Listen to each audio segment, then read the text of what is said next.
Hello friends, income tax के cases की series में आज जो इशू हम डिस्कस करेंगे वो सेक्शन 43 सबसेक्शन 5 को लेकर के है। जैसा कि हम सब जानते हैं कि जो लोग एक्सपोर्ट इंपोर्ट के बिजनेस में होते हैं उनको अपने एक्सचेंज लॉस को कवर करने के लिए वो लोग हेजिंग ट्रांजैक्शंस के अंदर जाते हैं, जिससे वो अपने लॉस को कम कर सकें। क्योंकि कई बार ऐसा होता है कि जब वो परचेजेस करते हैं उस टाइम फॉरेन करेंसी का रेट अलग होता है और जब उनको पेमेंट करनी होती है तो जो फॉरेन एक्सचेंज का रेट होता है वो अलग होता है। तो ऐसे लॉस को कवर करने के लिए जो एसएससी है वो करेंसी की हेजिंग ट्रांजैक्शंस करता है।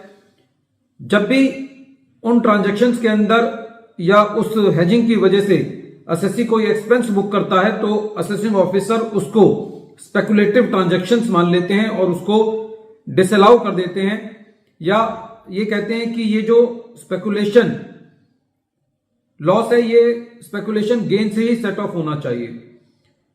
तो इसके ऊपर प्रेजेंट केस के अंदर Shriram transport finance company limited versus income tax officer के केस में, जो कि मद्रास हाईकोर्ट ने डिसाइड किया, बहुत इंपॉर्टेंट कंसेप्ट निकल के आया।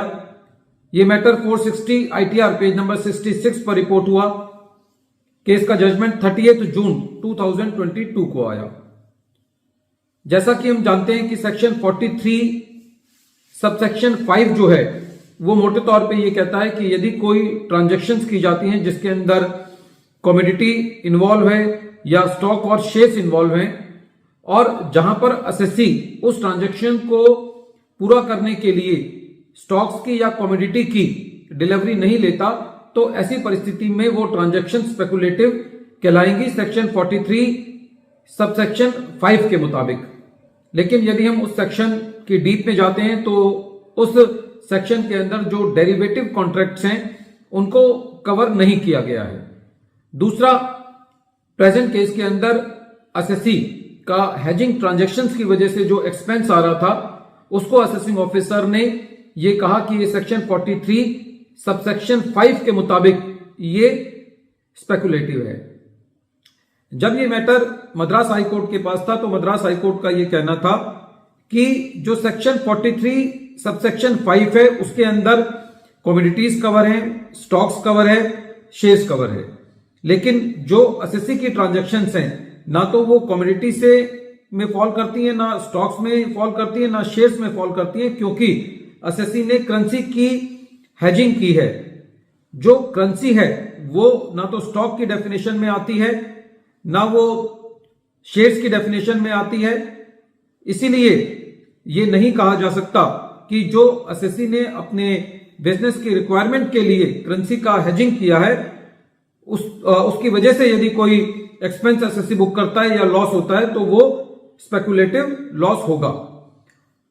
कोर्ट का यह कहना था कि जो करेंसी है वो कैश है या वो मनी है, उसके अलावा वो कोई और चीज नहीं है और करेंसी को स्टॉक या शेयर्स नहीं कहा जा सकता। इसीलिए करेंसी सेक्शन 43 सबसेक्शन 5 से कवर नहीं होती।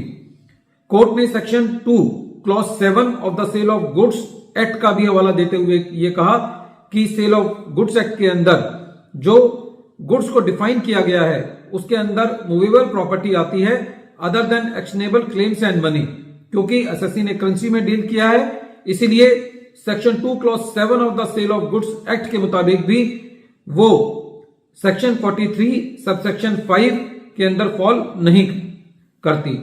Currency can not be called commodity in any case, ये मोटे तौर पे कोर्ट का कहना था। इस केस के अंदर 2-3 छोटे इश्यूज और आए। कोर्ट का यह कहना था कि यदि एसएससी ने बैड डेब्ट्स को अपने प्रॉफिट एंड लॉस अकाउंट के अंदर राइट ऑफ कर दिया है तो इतना सफिशिएंट है एसएससी के लिए उस बैड डेब्ट को क्लेम करना, चाहे एसएससी कोई 2 सेट्स ऑफ बुक्स ही क्यों ना मेंटेन कर रहा हो। लेकिन यदि इनकम टैक्स पर्पसेस के लिए जो सेट्स हैं उनके अंदर एसएससी ने उसको बैड डेब्ट क्लेम किया है तो एसएससी को वो बैड डेब्ट का क्लेम मिलेगा। दूसरा, इस केस में टीडीएस का एक इशू था।